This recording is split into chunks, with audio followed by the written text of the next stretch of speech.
Happy Friday to everyone. It's good that you could join us. In the last webcast, I talked about the importance of first documenting your core business model assumptions and then tackling them systematically, starting with what was riskiest. Pricing happens to be one of those core assumptions, and it's often also one of the ones that's both riskier and harder in the model to test. And I also know that pricing happens to be a very hot topic, so I'm going to quickly walk through some slides today. That's the plan. And then I'd like to take as many questions as I can from the audience, and Yasmina has graciously agreed to help collect those and ask those at the end. So as I'm presenting, keep those questions coming. If you already have questions in mind, you can just start sending them right away, and we'll try to get as many of them as possible before the webcast is over. So let's get right into it. So get to the next slide. In the lean startup, there is this concept of the minimum viable product.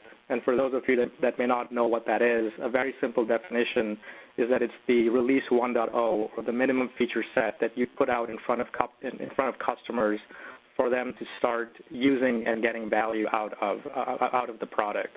And so there's often this debate or this question of should you charge for that minimum viable product? And usually there are a number of answers that are given, which is, how can I possibly charge for the minimum viable product because it's embarrassingly minimal. It has so few feature sets that the customer can't possibly pay for it. Another argument that's often given for not charging is one of lowering sign of friction. As entrepreneurs, we tend to hope that if we just build the best product possible and give it to the customer, even for free, they will see the light, they will get the value, and they would happily come back to us and pay. And while that can happen, more often than not, it doesn't quite pan out as perfectly because, as you know, if you've ever built a product, lots of things can and do go wrong. Even if you build a product that's good, it's never quite good enough. And so those are some of the challenges that we'll kind of cover today. But these are often the arguments given against pricing, and I tend to think that they're actually cop-out arguments. And the reason for that is that the minimum viable product, if you have taken the time to really define it, and we'll walk through how you do that, it should really be that minimum feature set that delivers value to customers. And if you have gone through a rigorous process of testing what that value should be and whether it's a pain worth solving, then you should also know that the customer would be willing to pay or not for that value. And if you've got that determined, then I see no reason why you shouldn't be charging for your product when you even launch that minimum viable product. And the second thing of lowering sign of friction we'll kind of get to and why that is not necessarily a good idea. But the main message here is that when you're initially launching that minimum viable product, we're really in search for early adopters. We're not trying to necessarily get the product out to everyone. So you don't really need a lot of users, even if you're trying to build the next Facebook-type product or next Twitter-type product with thousands or millions of people in mind. What we're really trying to do is validate our core value, the core value metrics behind our product. And so you don't need a lot of users. You need just a few good customers. And then finally, when you wait on testing pricing, as I mentioned, happens to be not only one of the harder things to test, but it also is a pivotal part of your business model, and a lot of the economics of the model hinges around the pricing. And so if you had envisioned charging, say, $100 for your product, and no one's willing to pay more than $10, and you find that out 6 months later, that could drastically change a lot of things. And so it's much better to get that reality much, much sooner. And so that's why it's important to incorporate pricing in a lot of your early testing. And finally, if you don't have, in several markets this is true, it's especially true in enterprise-type situations, but even with customers that are paying for a service, software as a service type model, you tend to see that if you give away the product, you may not sometimes get as much motivation to actually work through the product with you. And so that's another thing to throw out there, is that when you don't charge for a product, the kinds of feedback you get may not be that useful, or maybe maybe in the opposite camp where people tell you to do a lot of things just because they're trying to be a critic versus being a customer. So I've been in kind of both those situations, and so I find that usually the best advice comes from those people that are really trying to solve a problem, and they're happy to compensate you for solving that problem for them. So we'll get into more details on how you do that. So kind of to summarize all that, I believe if you are going to charge for your product, you should charge from day one. Now, the exceptions here, of course, are if you're building a multi-sided product or a marketplace product where you have users and your users are not going to be the ones that pay, they're not going to be your customers. In those situations, oftentimes you have to build enough of a critical mass to then go to advertisers or go to the other side of the market, whoever that might be, and justify charging them for the asset you have built, which happens to be the users. So that's a separate situation. What I'm going to talk about today is primarily products that are intended to be, I would say, products where the customers and users tend to be the same. And so in those situations, rather than delaying testing pricing, I'm going to talk about ways of how you can start testing that pricing from day one. So I'm going to take a step back. I already talked a little bit about some of the reasons for why you should test pricing early. Actually, before I get to that, I'm going to just set a quick agenda of what I'm going to talk about. So there are three things I want to cover today: how to set that initial pricing, because pricing does tend to be a complex topic, when to test pricing, and how to get customers to agree to that pricing. So we'll cover all three things in that order. So I do want to take a step back and spend a little bit more time about going a little deeper into why I said you should test pricing early. So there's the obvious, it's risky and it's something you should tackle sooner rather than later. But even deeper than that, I find that pricing is very much part of the product. And the best way to illustrate that is thinking of bottled water. If I put two bottled waters in front of you, with even say I say it has the same exact water in it, but I have different packaging and I have different pricing on it. One is $1 and one is $3. Without even knowing anything about what's in the bottle, people automatically draw perceptions, quality-based perceptions on which one might be better. Even if you go for the $1 bottle, you're in your mind going to wonder if the $3 bottle should taste better, even though water is tasteless, or if it's purer or is just of better quality. And so that's an example where the same exact product, if I had people who bought a $3 bottle and the $1 bottle take a blind taste test, they probably would not be able to discern the difference between the two waters, but they will pick one based on the perception of quality. And that's why price is a very powerful part of that product. The price had the ability to change the product entirely. The other thing that pricing does is that it doesn't only define your product, it also defines the customer segments that you attract.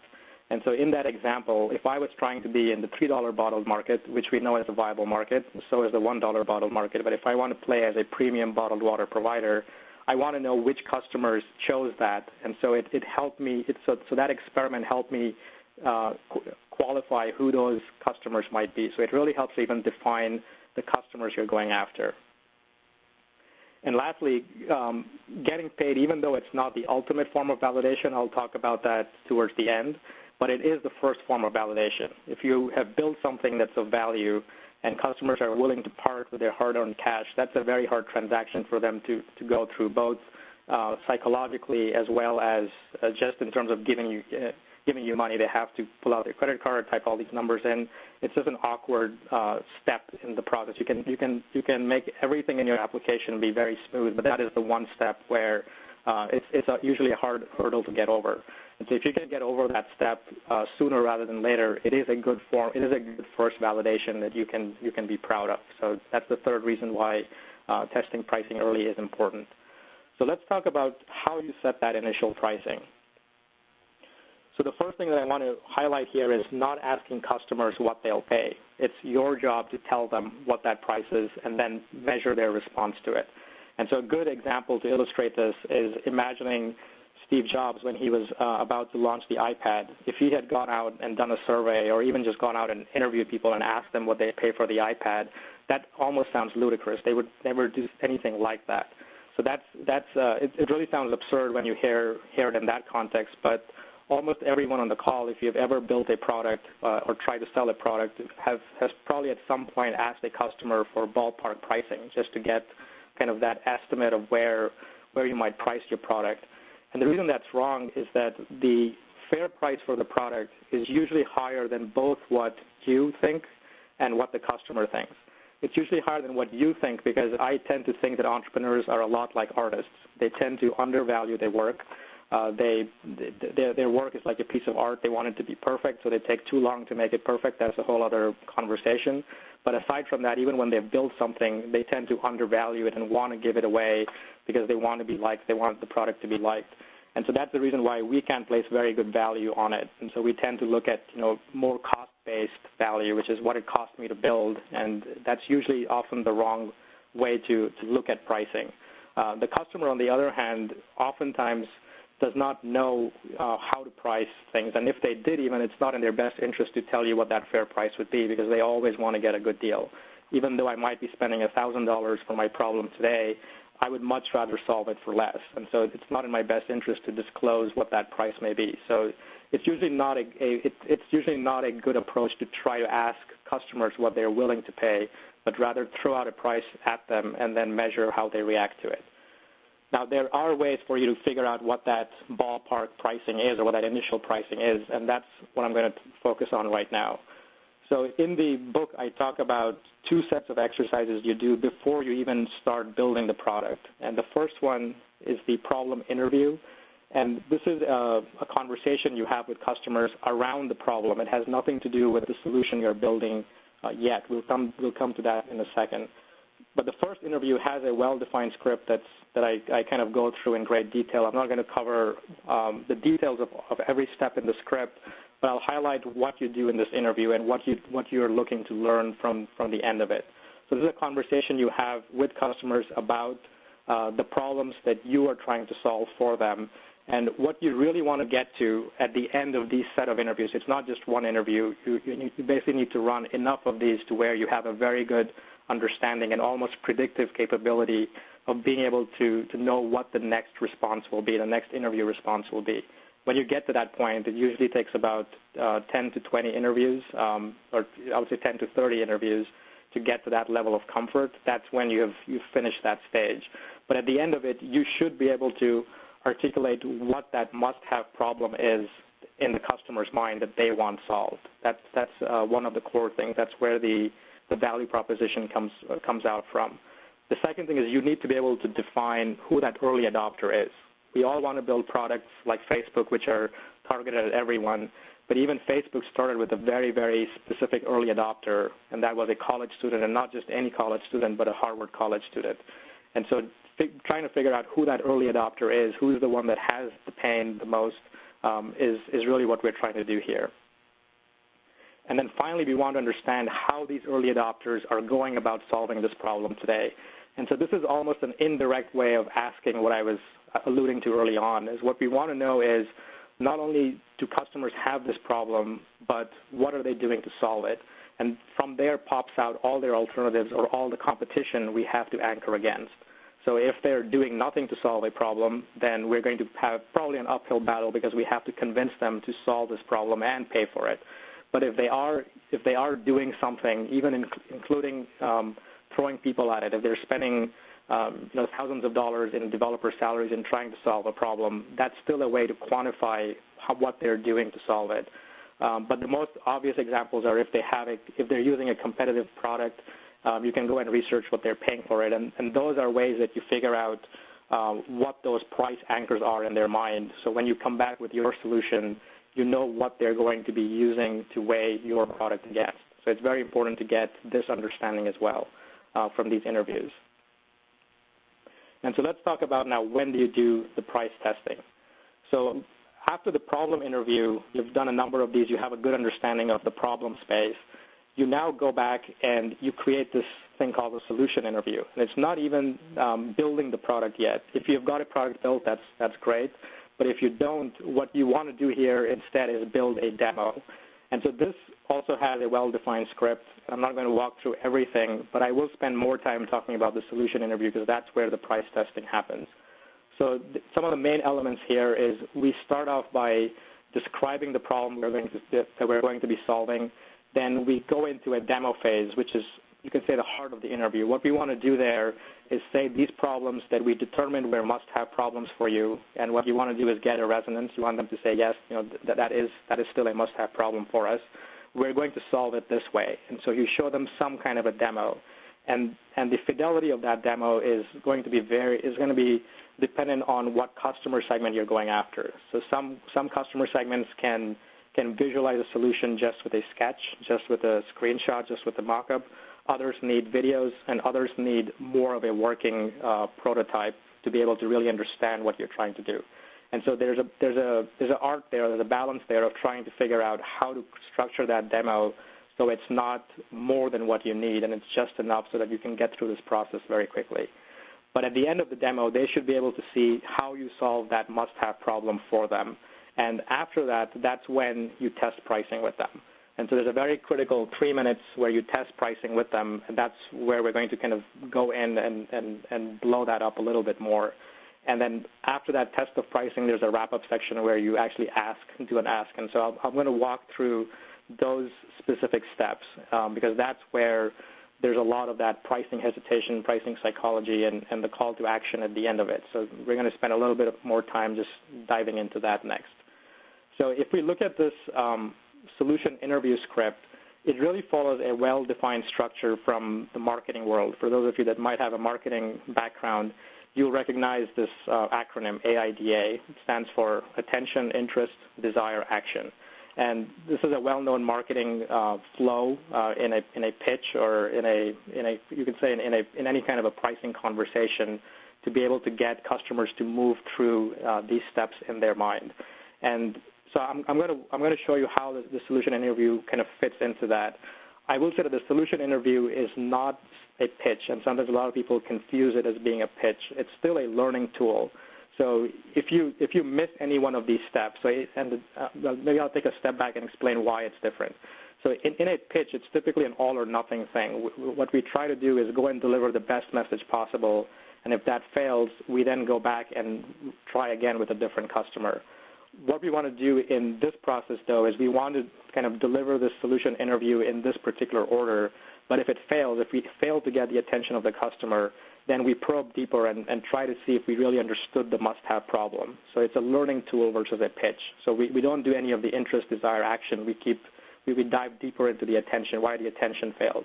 Similarly, once we try to create interest, if the demo falls flat, then we need to explore what's wrong with the demo. So it becomes more of a usability test or more of a feature test.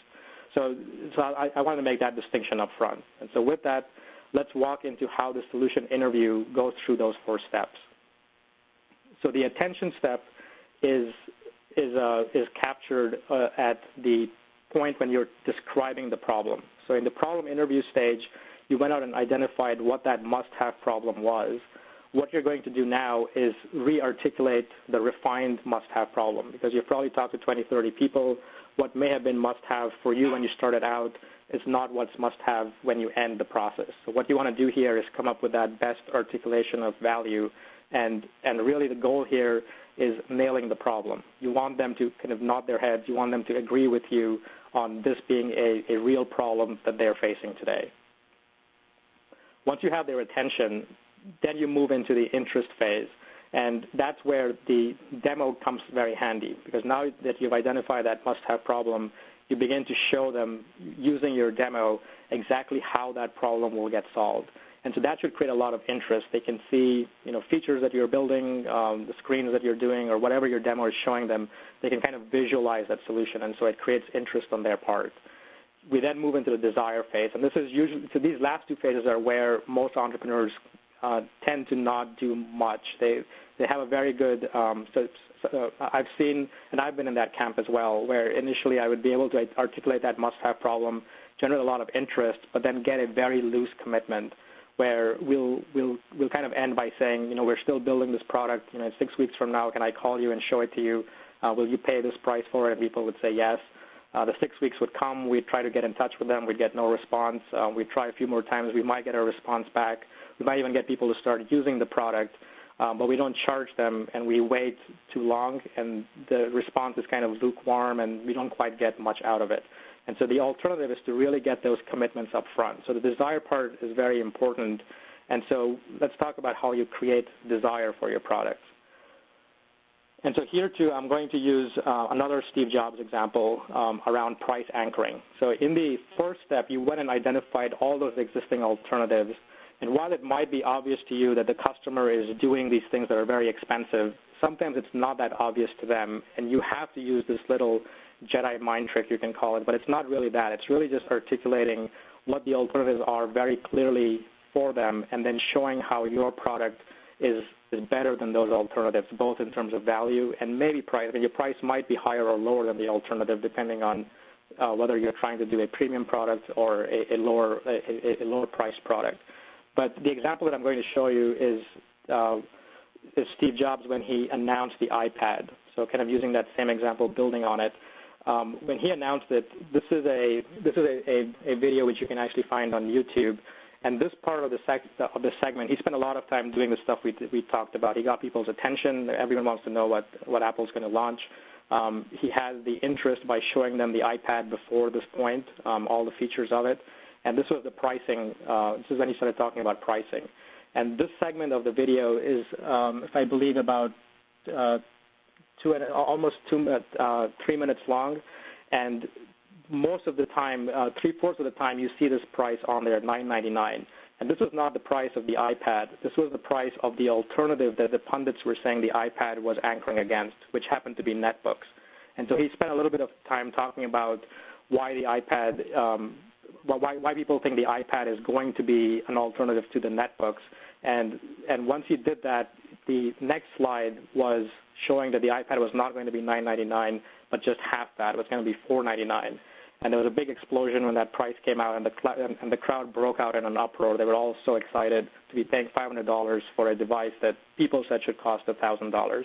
And so that's an example of price anchoring at work from one of the best. Now, he could have used different examples. So there's a lot of people who said that the iPad is nothing more than an iPhone just blown up. But if he had done that, he wouldn't have been able to make the case for charging more.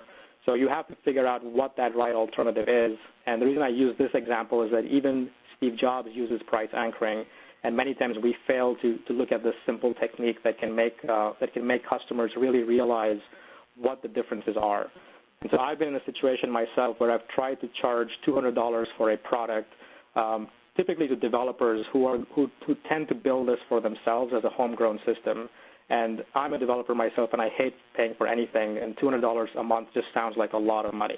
And so when I reach this point of the interview, after I've showed them the product and they're super excited, they want to use it, if I just threw out the price out there, it would essentially be a turnoff, and they probably would not want to sign up. And so the way that I kind of frame the anchoring part of that is I ask them if they can build the same feature set that I just showed them using just half a developer a month. So 4 hours a month, would they be able to build this, and how long would it take them? And can they afford to wait that long? And the reason I put that is that that's really what $200 a month costs them. The $200 a month, if you look at what most developers make, is really 4 hours worth of work. And when I frame it that way, they immediately get it, that if they go down their path as a startup building this thing which is not their core, it's going to take them 6 months to get to where we are with the product today, and because they need it, they cannot afford to wait that long. And so very quickly the conversation changes. And that's an example of price anchoring at work with a situation where there may not be a ready competitor, and it's more of a time and resources type of alternative, and one that the customer may not readily see, but you still have to be explicit about it. There are other techniques that I talk in the book. One is this concept of pricing, which if you have read Oren Klaff's book on pitching, it's a great technique. And what that does is it essentially turns the conversation around. So if you look at the way most pitches are structured, if you're trying to get money from investors, it's a lot like trying to present in a royal court. It's almost like you're a performer in a royal courtyard. You're out there performing, and everyone's being entertained by your performance. And at the end of the pitch, you make an ask, and the power's all in their hand to either reward you for your performance or not. And the pricing technique really flips that around. And so there's some real techniques there that are very powerful, where at the end you can kind of switch it around, where rather than the customer being the one deciding whether they want to take you on, you can flip that around and really ask them a question on whether they are right to be that early adopter for you. And so there's not going to be time for us to get into that. I do cover these other techniques in the book. But those are some more advanced techniques that may or may not apply for your particular product. And so let's talk about the final step, which is the action step. And so again, here I find that many people don't get strong enough commitments, and it's very important not to be flaky at this step, because if you've gotten this far, you've gotten the interest, you've gotten the desire, if you just let the customer walk away, very quickly they can forget everything that you have set up so far. So it's very important here to, I go back to the first thing I showed you, which is it's common practice to want to lower sign-up friction. And that makes a lot of sense once you have a pipeline of users becoming customers and you have value that's already established. That's fine where you now want to get users because over time they will see the value and they will upgrade. But when you first launch, what you want to do is really find early adopters who are willing to use your product despite some of the obvious flaws because they believe in the problem that you're solving. And they have those problems, they know they have those problems, and they believe that you can solve them. And so you don't want to really lower sign-up friction here, you want to raise it. And so some of those ways of raising sign-up friction are really trying to get strong pricing or payment commitments. So if people are willing to prepay for a product, partial pay for a product, or even give you a very strong letter of intent, all of those are reasonable measures of measuring the action on the customer's part. So in the Lean Startup, we talk a lot about how all these techniques are not really about measuring what customers say, because in some ways talk is cheap. People can politely lie to you, they can intentionally lie to you, or unknowingly lie to you. So it's not about measuring what people say, but really measuring what they do. And even in these interviews, what you want to do at the end is really get them to a very specific action that they can take that shows their commitment, that puts some skin in the game.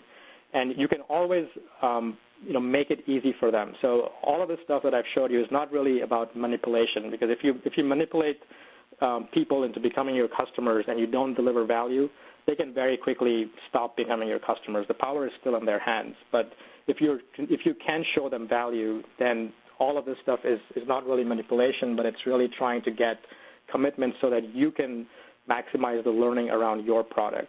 And so the final thing that's here is that it's as I mentioned at the start, pricing is the first form of validation. It's not the ultimate form. The ultimate form of validation is really building a product that your customers use repeatedly and get value out of. And if they get value out of it, you often find that they're more than happy to compensate you a fair price for that value. And so these are some of the ways that you can use to try to figure out where to start the price testing, and then how to actually go about testing it in the interviews, get commitment. But once you deliver the product to them and start getting paid for it, that's where the real test comes in on everything we've kind of talked about today. So that's what I wanted to present to you today. We'll stop here and we can switch to questions now. Thank you so much, Ash. Outstanding presentation. Okay, we do have several questions that have come in, and we just want to let our attendees know. Folks, if you do have questions for Ash, please type them into the group chat, send them in, and we'll take as many as we have time for. Okay, we'll take them as they came in. We'll start with Bob. Bob asks, can you please recommend some apps or a website, perhaps, that can be used to track hypothesis and testing? Well, so I would say there's one that I'm building. It's called Lean Canvas. So it's leancanvas.com, and that's not the only one, but that's one of the products out there. And so last time I showed you this Lean Canvas tool that allowed you to capture those core hypotheses and then set up experiments to test them. So that would be a tool that I would recommend, and it's undergoing a lot of active development. We use it every day. Great. Thank you so much. Okay, our next question is coming from Thomas. And Thomas asks, how many users is not very many? You were talking 10 or more or 100. Could you please clarify? Sure. So I would say it's the idea of the interviews is to get to a point to where you have that predictive capability. So when your learning stops. So when you initially start out, you think these are my must-have problems. This is the price that I want to test.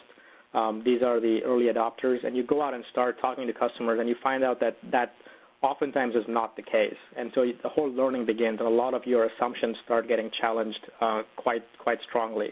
But at some point, that learning, the return on learning begins to diminish. So once you have talked to 20 people, when you talk to the 21st or 22nd person, the answers start running into each other. They start sounding the same.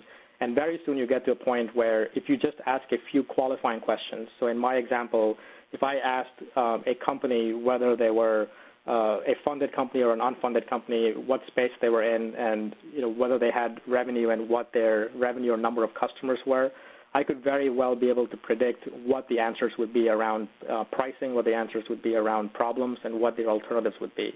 When you get to that point, you want to stop that part of the interviewing and move on to the next hypothesis testing. Thank you very much. Okay, next question is from Praveen, and he asks, if we have a new product in a new market, how important is it to give it as a free trial?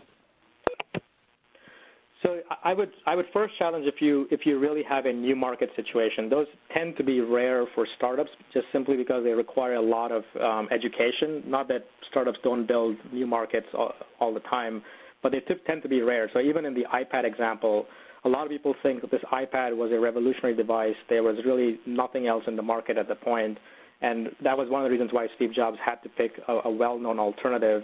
But there were a lot of alternatives in terms of the jobs that the customers wanted solved. And so that's the Clayton Christensen term where people want their problem solved. They want you to solve something or do a job for them. It's not so much that your category is new, but it's what were they doing before you came along that you have to figure out. So in the iPad case, before the iPad came along, we were all doing just fine. We had ebook readers, we had web browsers, we had all kinds of different alternatives. And what the iPad did was really make a device that made it a lot more powerful. All those jobs that we were doing on different things were now collapsed into one, and that created a lot of desire, and we wanted that one device. But I would generally ask the question of being able to explore first if you indeed are in a new market, and if not, try to figure out what those alternatives are and anchor really against them and price against them instead of trying to kind of throw your hands and say, I don't know where to start and not do anything. Thank you very much, Ash. Great answer for that one. Joseph asks, how do you change the pricing later on? How do you justify it? Do you grandfather in the prices from early adopters? Sure. That's a kind of a simple thing to do. Is that when we were initially starting out, we're talking about these 10, 20, 30 people. It's not a whole lot of customers. Even if you're going after the enterprise, the numbers will be an order of magnitude less. You might be talking about just one customer that will do a pilot with you, maybe two, but you're trying to eventually get to dozens of them. So when you're initially doing this price testing, yes, the idea is to figure out the starting price, and it is a conversation. So you want to figure out the starting price that the customer will accept as a fair value. Now, if it happens to be too low, you can always decide to either have a conversation with the customer and try to tier them up and say, we thought this was going to be, the assumptions around this pricing was that you would have 10,000 customers, but you happen to have 30 or 40. So we'd like to tier the next level here and see if they'd be willing to upgrade and if it makes sense. But the other alternative is to just simply grandfather people. If you did come out and you were wrong with your pricing assumption, then yes, just take those small handful of people and say, we wouldn't charge you for the new price changes we're going to make, or we wouldn't charge you for the next year or the next 6 months, but then the prices will adjust because from our learning we have found that there's more value to what we were offering you. Thank you very much. Okay, DJ now asks, please comment on how these principles would differ for marketing a high-end product like medical devices that cost $100,000 or more each. So I think that the principles don't change, but sometimes the alternatives are harder to discern. And so there's a lot of time in the enterprise space where it's hard to really figure out what that existing alternative is. And so I'll give an example from a company that was very successful in Austin for a while, and they're still around, but they've kind of broken apart since then. But that company is Trilogy. And what they had built way back, and I think this is how they really got started, is they solved a very hard software engineering problem. They built what we call the configurator, that solved the configurator problem. And so this is a problem where people that build very complex machinery, like a 747, use this to be able to configure all the components of the airplane. And so if they wanted to switch out some rows and bring in new rows, what the software can do is go out and recalculate all the pieces needed down to the nuts and bolts of what would be needed as a parts list to be able to do that. So it's a very complex problem. It's a well-known problem. There are a lot of big companies trying to solve it. No one has solved it.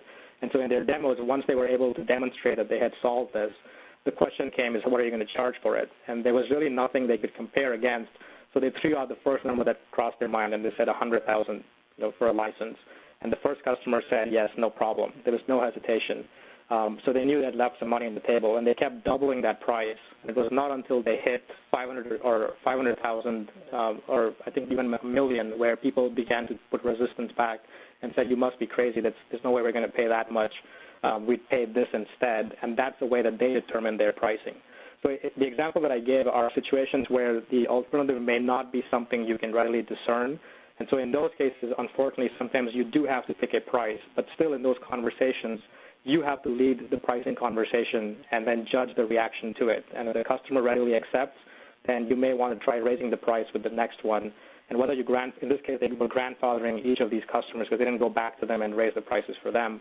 But you might have different approaches to how you determine what that final price would be. Because if you're doing a more informal interview, you may not necessarily commit to a price at this stage, but just get some feedback and then go back to your customers and say, this is the price we decided to launch with, and use that.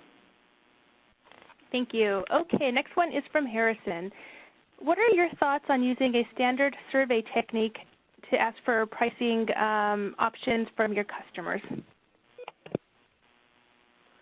So I generally find that, so it's fair. It's a fair question, and people do ask for pricing, but it goes down to the psychological problems I was describing early on, is that if you really think about it, it's not in the customer's best interest to really give you a fair price. Even if they know what that is, they would try to lowball you just because they want a good deal. And oftentimes, as I gave in the other examples, where it's hard for you to figure out what that initial price is because it's just as hard for them. They're doing probably a lot of things to solve this problem, but they can't really quantify it. And especially when it's time or even sometimes resources, they're harder to see, and you can make a very clear determination of what that fair price would be. So I find that it's better than no information, but I tend to think that if you can spend more time understanding their environment, understanding how they solve the problem, you can come up with a ballpark that you're 80% confident or 90% confident with, or in a ballpark range, and then use that to fine-tune to figure out what might be the best price for you. Great, thank you. Next question from Melissa. What advice do you have for a product in a crowded, discount-heavy market, such as independent authors who are trying to set ebook prices in a market full of 99-cent books? Sure. So I would say it's So if that is the alternative, you have to figure out how. Unfortunately, you have to anchor against that. If you think that your value is that much more, those are things that you have to test with your customers. So there are books. So even in the business book segment, there are some books that sell typically for $25 to $30, $20 to $30. But occasionally you'll find a book that's being self-published or marketed and being sold at $200 or sometimes even $1,000. And generally that requires a lot of other things that go with it, which is reputation, authority. There's an audience that's already built around it, and they value that content above everything else. So if you're in a crowded space, you have to figure out how you're different. And sometimes even a 99-cent book is still a price. We're often faced in the startup world where we're going up against free. For most products, the competition is not some shiny competitor down the road, but it happens to be things that we don't even think about, like email. If you're trying to build a product, maybe today they're just using email to solve it. But how do you compete with email? So you have to figure out what are those added values, or what is your unique value to where you can justify charging more than what is the kind of going price for the alternatives. Thank you very much. Another question here from Joseph. If you have a cheaper, low-quality competitors, more expensive, comfortable quality, should you anchor against the higher cost offering? Could you please repeat that? I didn't hear the last part. Okay. Let's see here. Joseph says, if you have cheaper, low-quality competitors and more expensive, comparable, high-quality competitors, should you anchor against the higher cost offering? So I would say it really depends on your value proposition, and you have to figure out in which place you're playing, and the competitors and the customers will be able to see them based on either the feature set or the value you're offering. So even so I'll maybe give you a more concrete example. So there's a product that I'm building that can be used by two guys in the garage when people that are bootstrapping, have very little money, not willing to pay a lot, all the way up to enterprise customers that have millions of customers, paying customers, and are willing to pay a lot, thousands of dollars a month. Now, when I went and talked to both of them, the alternatives were very different in all of them, and the prices they were paying are very different. But I had to figure out where I could play in. And so if I wanted to go after the enterprise customers, even though that's where I would probably get the highest margins, it would also be the hardest sale to make because I'm not just selling to one person but to many. But then also more importantly, it made the minimum viable product a lot more complex. So one of the requirements was they had to have Salesforce integrated from day one. And if we went out to build that, that would add another 2 or 3 months of maybe development time. And it was not something it's not where we wanted to start with. So what we chose to do was pick more of a mid-segment to start with. So it was not the very low end. It was not the high end. We picked a mid-segment where our MVP would solve a problem for them. They'd be willing to pay not the thousands, but something less. And once we've established that beachhead, once we've established that early adopter market, we can decide to either go down to the lower segment or the upper segment. But we have that flexibility to then decide where we want to really play. So that question really is determinant on your unique value proposition and how it kind of places in that competitive space. Thank you very much, Ash. We do have several folks asking if you could please repeat the book on pitching. They missed the reference to that. Sure. The author is Oren Klaff, is ORENKLAFF, and the name of the book is Pitch Anything. And I think if you just Google that, you'll find his website, and he's on Amazon as well. It's pretty easy to find him. Great. Thanks very much. Next question is from Chantel, and they ask, how do you determine pricing against your own product line? For example, if you have a high-end product and you want to create a vision for it to a larger audience at a lower price. Sure. So that's almost like a line extension, which many bigger brands do. And so the key point there, going back to what I said at the beginning of the presentation, is that the pricing determines your customer segments. So if you imagine a car dealer that stocked every car in there, all the way from a Hyundai to a very expensive Rolls-Royce, that may not be where you want to shop because that's it doesn't really have a very clear segmentation. So I would kind of use that for you to think about that line. So typically what you end up doing there is creating a different brand or a sub-brand, which is a product line that has sometimes nothing to do with the main brand. And you use that to really attract a particular sub-segment of the market or a bigger segment of the market at a different price point. So that price is what you use to attract that segment in conjunction with the value proposition and the marketing to them. So people in the bigger segments will say, I don't want this product. I want to pay more because I have these needs. I'm an enterprise customer. I want 24/7 support. I want 800 number support. I want all of this other stuff. So I'm not going to be playing in that lower segment that this company is also offering. So that's a way that you resegment the market. Great answer. We have a question now from Michael. Can you describe the positioning of Lean Canvas against alternatives like Lean Launch Labs? Sure. So the short answer of that is both of them are based off the original business model Canvas that Alex Osterwalder built. I started using that one but found that there were a few boxes that I wanted to tweak for my own purpose that made it more actionable from a Lean Startup perspective. So you can say I optimized it somewhat for Lean Startup and for the stuff that I write in the book. And both of these canvases are released as Creative Commons. So not only was that allowed, but anyone can take any one of those canvases and further change them if they want to. So that's kind of the short answer. And then I posted a longer answer on my blog, ashmaurya.com, and that's one of the posts that I did just last week. So if you're interested in that long-form answer on why I made the changes, what changes I made, you'll find all of that on there. Great. Our next question is from Cynthia. She asks, Ash, what's your opinion on the success of the freemium model? Sure. So I do spend a little bit of time talking about freemium in the book, and I will say that I've started out by building products as freemium and then moved away from them. And so that part of the reason that I feel that to be the case is what I said a little bit early on, is that I tend to view entrepreneurs as artists. They can't really value the work that they do, and oftentimes we build these different plans all the way from free to an enterprise customer, and we don't quite have enough data yet to figure out how to structure those plans. And so what typically happens is you find people staying stuck on free, and the free plan tends to be very generous, and people stay stuck on free and don't have any incentives or needs to upgrade to the higher plans.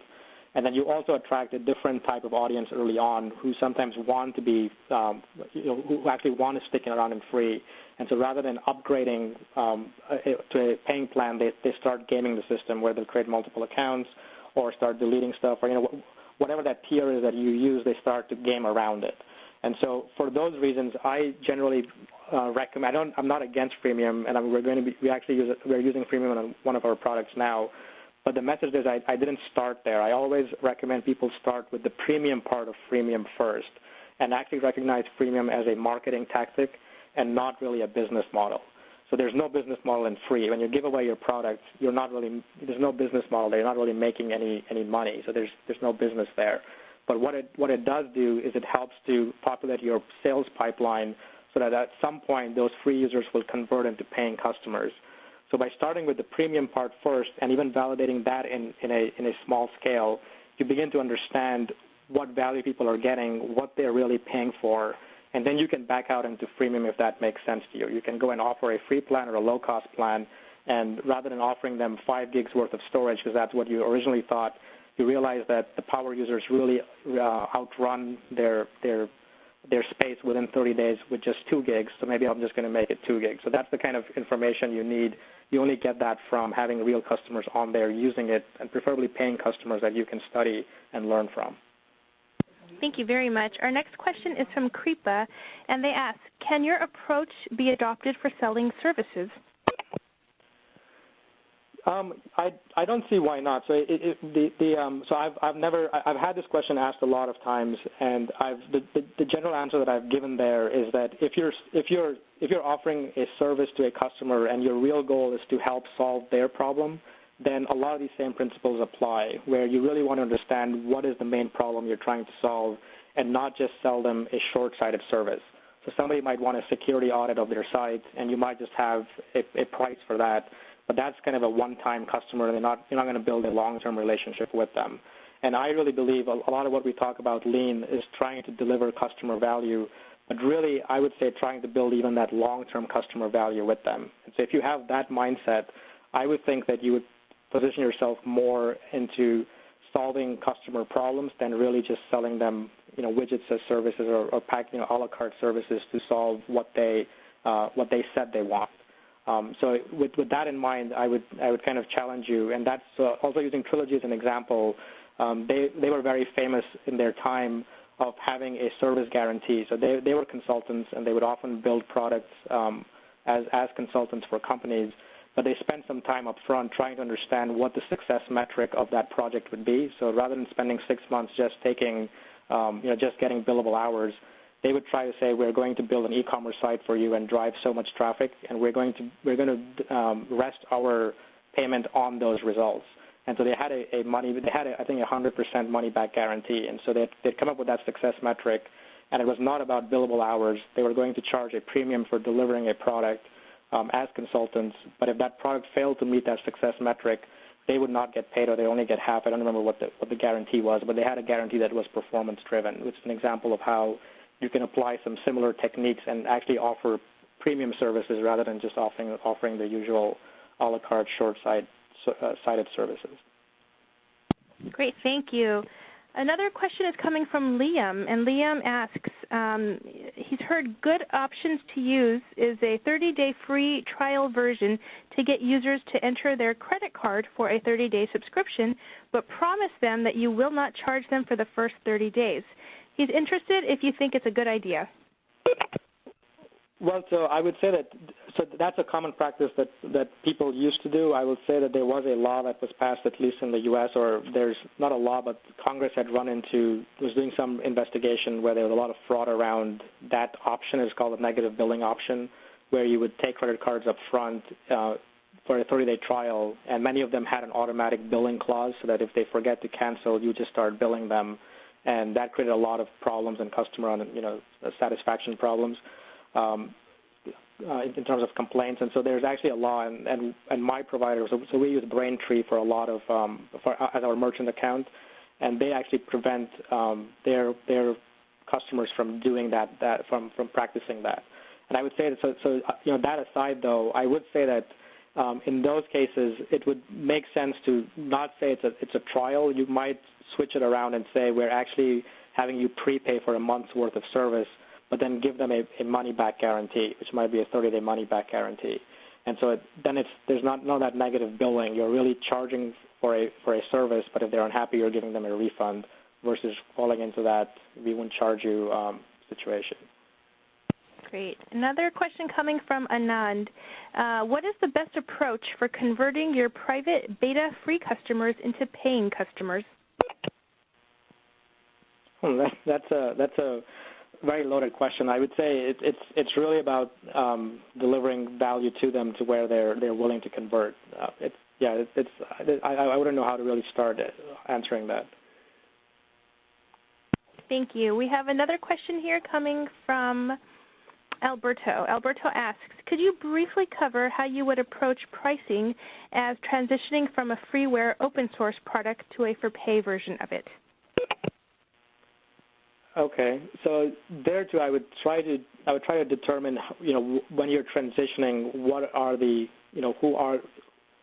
There's a possibility that you actually have a large customer segment that's using the free. Why would somebody want to start paying for it? What problem are you solving for them? And so Red Hat did that very well, where there was a lot of free Linux as open source, and they really offered enterprise-level support. So many businesses wanted to start using it, but they couldn't use anything that wasn't going to have that you can say that safety net of support.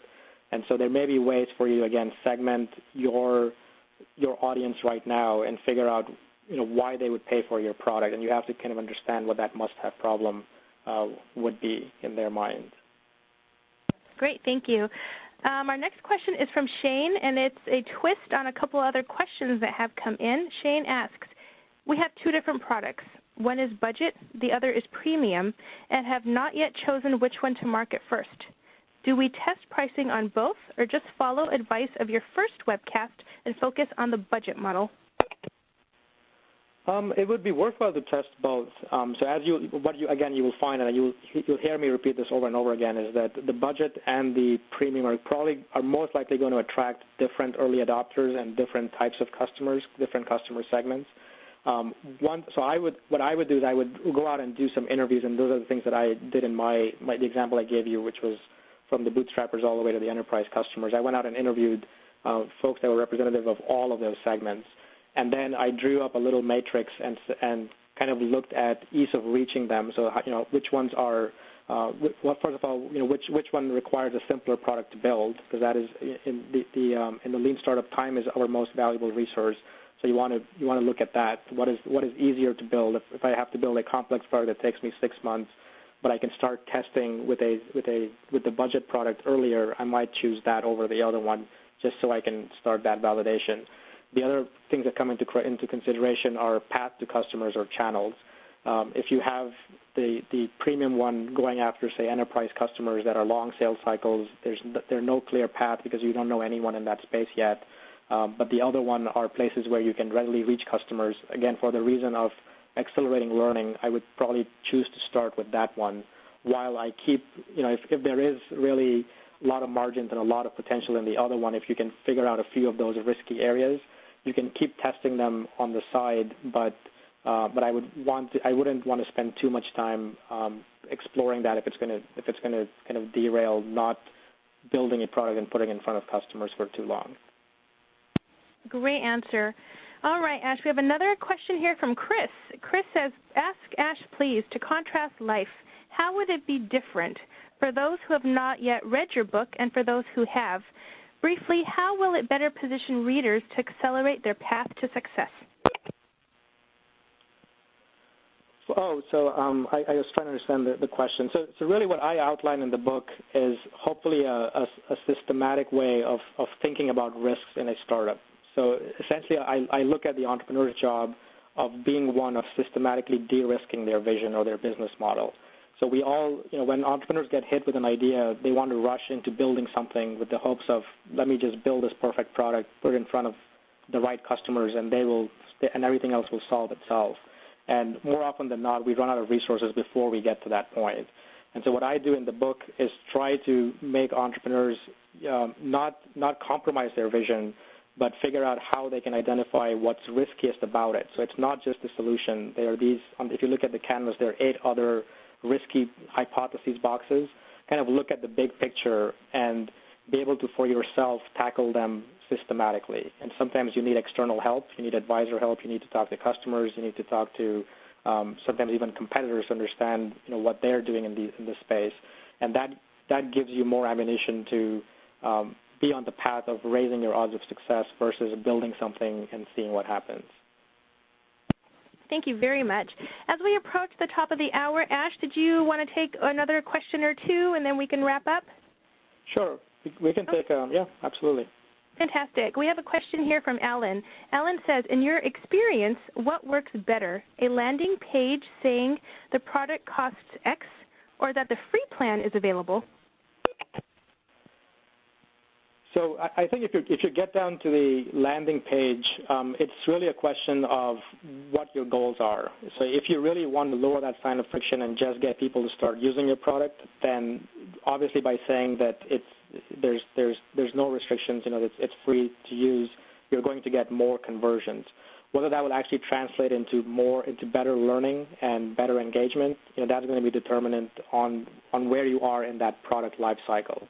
So where I was going early on is that usually when we first launch, yes, the minimum viable product it's not fully polished, it doesn't have the best, it hasn't been optimized yet for the best experience necessarily.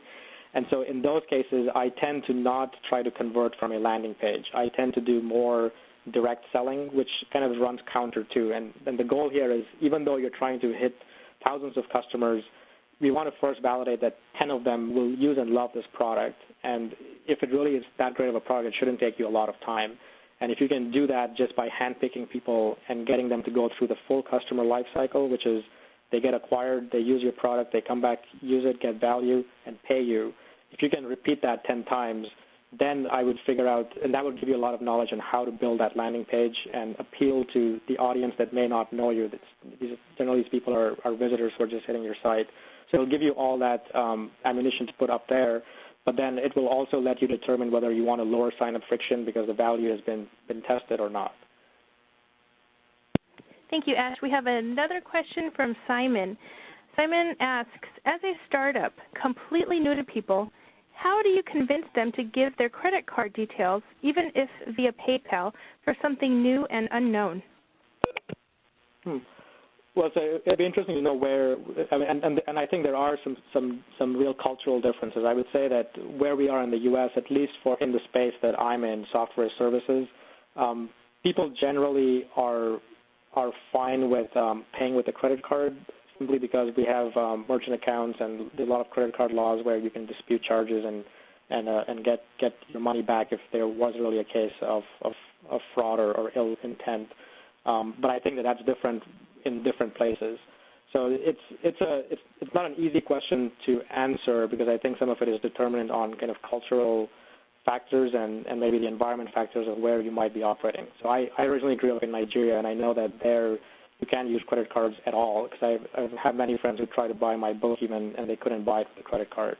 And so we had to figure out some alternatives there. But I think you have to those are real obstacles you have to overcome on how you can make that payment friction be a little less painful, but maybe come up with some creative answers there. But I don't know much else on the top of my head on what could be possible solutions for that. Great. Thank you, Ash. Just a couple more here that we have time for. We have Harrison asks, Ash, he says you need to ask my original question. Let's see, Harrison, if we got it or not. I think that has been answered. We're going to go to Brian. Brian asks, thoughts on auto-renewing agreements and annual contracts with monthly billing?